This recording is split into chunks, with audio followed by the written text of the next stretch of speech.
What up? John in the middle here with another unexpected video. I got into a back and forth with a buddy of mine on Instagram yesterday because I posted a really brief critique of a piece of morbid art, and I was like, why is it that religious art tends to be so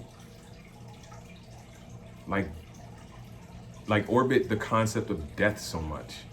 And the short elevator answer is it's religious art, which means that it's propaganda art, not interested in contributing to healing or bridging people to culture, but instead it has propaganda purposes to scare people into becoming Christians historically. And more power to him. This isn't about like Christians shouldn't be This isn't about religion as much as I'm wondering about the function of art and what people's expectation on the function of art is in 2021 and beyond as a result of history, as a result of the Italian Renaissance, as a result of the Baroque and Victorian periods and France and England and all of these different places. Notice how I didn't say Africa. Notice how the eras of art that are taken seriously by the art world are from European perspectives. More on that later. But for indigenous cultures, especially African, the purpose of art is to preserve, celebrate, champion culture. But even deeper than that, the reason that African art does those things that I just mentioned is all in the interest of healing. All in the interest of healing. So I suppose for me, the filter that art always goes through, the questions that I always ask art is, how is it helping people? How is it impacting people? How is it meeting people? Is it helping people understand more about themselves, not just for the sake of understanding more about yourself, but for the sake of making your life easier, more efficient, strengthening your legacy? Like, I approach art based on my experience as an artist, all this stuff, from the perspective of function, right? That doesn't mean that art that's rooted in emotion or rooted in self-expression doesn't have a function. The function of that art is self-expression. But in those instances, more likely than not all the time, but more likely than not, in those instances, the function of that artwork being self-expression, it usually only assists or helps the self that expressed it, right? And I think in instances with dark, morbid art, that tends to be the case. Like the person that benefits, aside from the Catholic Church, aside from the group of people that you are scaring people into joining, the person that benefits most is the self, is the artist, right? Because you got to express X, Y, and Z, and that's fine. And I think you should keep doing it. The other side of that coin is when people see this imagery, what is the affect? Do you care? And that's when I get into this conundrum as an artist, where I look at my peers, not all of them, certainly not all of them, but I look at my peers and I go, what are we doing? And why are we doing it? And whose example of what we're doing are we following? Whose example of why are we following? Did we make it? I think that's a question for all artists of any color, creed, denomination, background, ethnicity, whatever, but especially for Black creatives. Because the difference between us and everybody else is we come from a group of people that are the main muse for literally all types of culture on earth in 2021. Hip hop makes that point inarguable. If I was wrong, Drake would not be the #1 artist in the entire world. Yeah. Anyway. And also, Black people, especially in America, have been through so much without any of it being addressed in a robust way by us or anyone else, outside of observing it, outside of making it a TV show, outside of writing books and boosting awareness, right? As if the issue is solved by people being more aware of something that everyone's already aware of. It's like, we have work to do. we have work to do, and that work can be contributed to, solutions can be contributed to via sports with people like Colin Kaepernick, via music with people like J. Cole and Kendrick Lamar and Kanye West, via art. And that's what I'm talking about. There are opportunities to contribute to solutions that benefit all of us. And instead of doing that, not all of us, but a lot of Black artists are continuing to follow the example of institutions and historical movements in art that have never considered what's best for Black people and have never had a reason to, because Black people don't really participate in the arts, right? So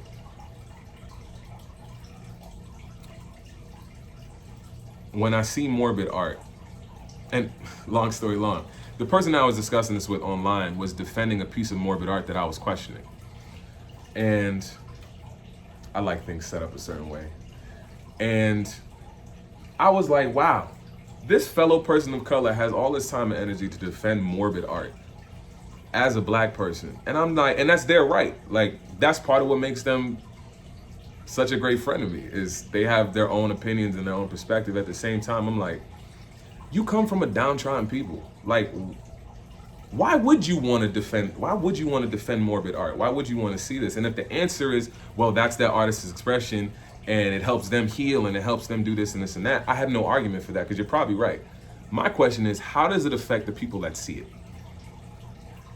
How does it affect the people that see it? And there is no right or wrong answer to that question, right? Because you don't know 7 billion plus people. That's how many people are on Earth. I don't know how it affects any one person, but I do know most people are going to see that and it will inspire fear or sadness or something that makes someone anxious inside. Label that whatever you want to, call that whatever word you want to. And if that's the affect, in concert with the fact that we don't think, but we know that this artwork and this kind of artwork has been produced as a tool of propaganda to scare people into becoming Christians historically, particularly during the Italian Renaissance. If we know that, we don't think that, we know that. And we know that this art looks depressing and scary and sad and morbid and gross and dreary. Why champion it? Why support it? Why defend it? And it's a sincere question. I really don't understand. Because again, for me, the filter is, how does it help people? And then how does it help Black people? Oh, well, it doesn't, but we're done. It doesn't, but it looks cool. It doesn't, but I like the way the artist did this and that. It doesn't, but the artist has been through X, Y, and Z. I'm just not that person. How does this affect people? How does this help people? Does it? So, okay, so let's value it for what it looks like, and that's great. But if we got energy to defend and champion morbid art, we should have energy and patronage and support for art that actually helps people, especially if you're Black. Because you come from a group of people that need the most help. And then you wonder, do you see yourself as a part of a larger group, or do you just see yourself as an individual, independent artist, and I do what I want and it's just about me? And that's fine. And that's why most people don't care about art. Because subconsciously they know that you as an artist don't care about them. So why would I show up to your gallery exhibition? You don't care about me.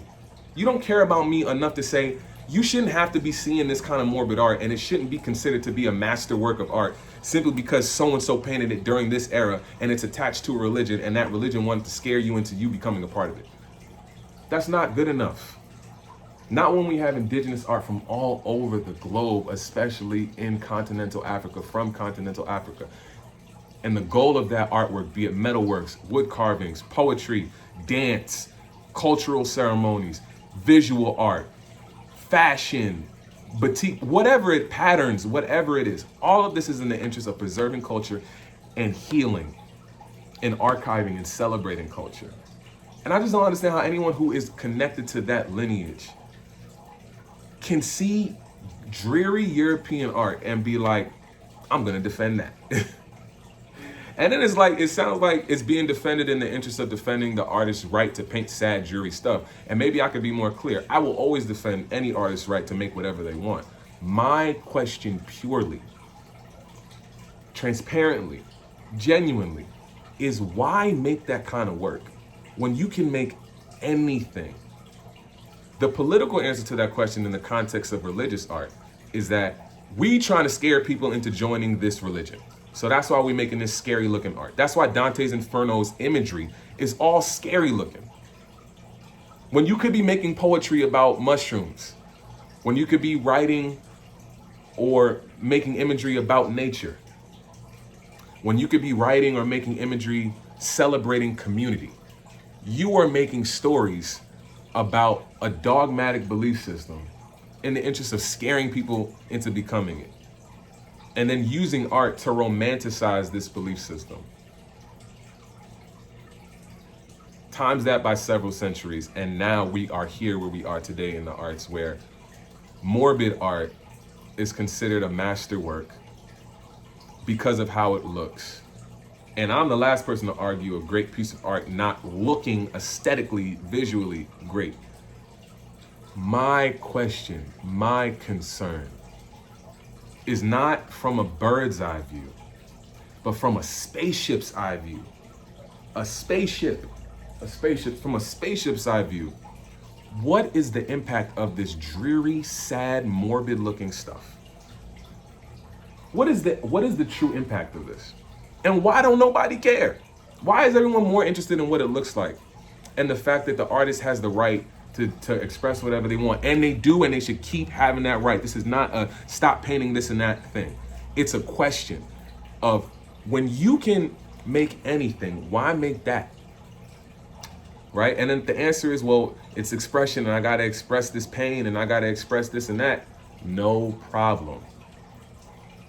If that's really it, the responsible version of that artist, in my opinion, is one that shares the dreary looking, sad, gross looking stuff, but also shares something that counters the sad looking, dreary, gross looking stuff, because they understand that they can affect their outcomes. What do you mean, John in the Middle? How can they affect their outcomes? You have thumbs, and you have a gift that most people don't have. The same gift is what facilitated you making this dreary, sad, sorrowful looking art.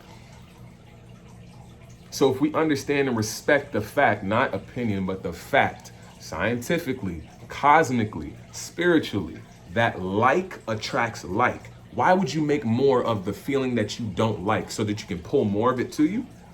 No. The wise maker, the wise artist, envisions and creates and manifests what they want. What they want. You know why? Because unlike most people, they can. Like attracts like.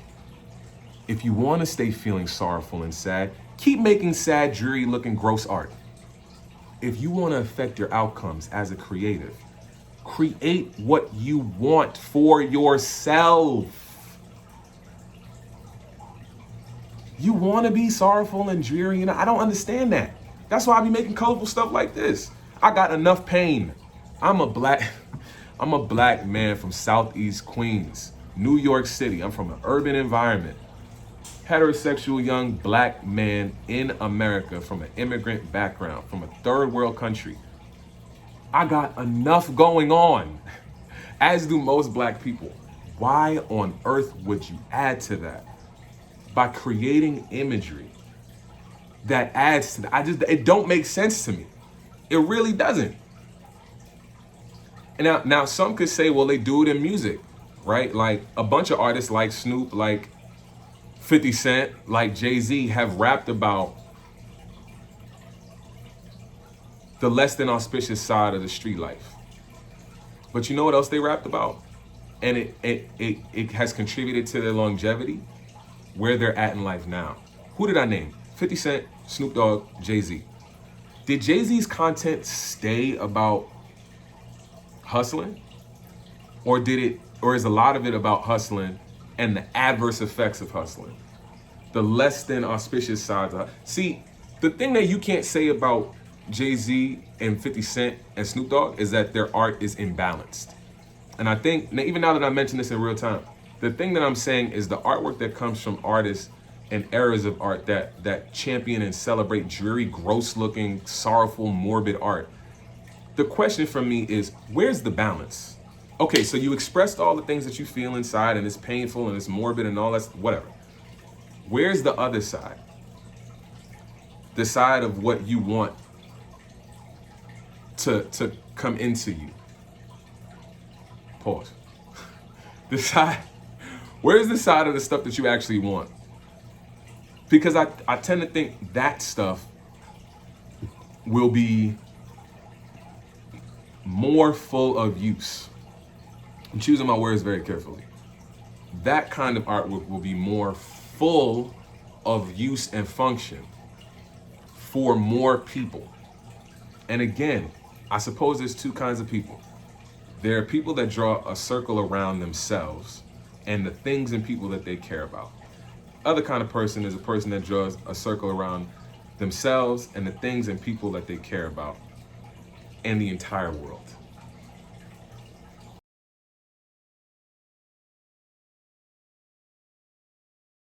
About anything besides what you've been conditioned to care about, and who conditioned you to exclusively care about those things, especially if you're a BIPOC artist, especially if you're a Black artist. The concerns of the art world are not the concerns of Black people. And if you're a Black artist and you're exclusively concerning yourself with the measurements of success that were produced by an art world that does not consider what's best for you or people that look like you, there might be a little bit more room for you to do things that benefit both you and the group of people you come from, and not to mention the muse that you're more likely than not borrowing from. And if you're not directly borrowing from the Black muse,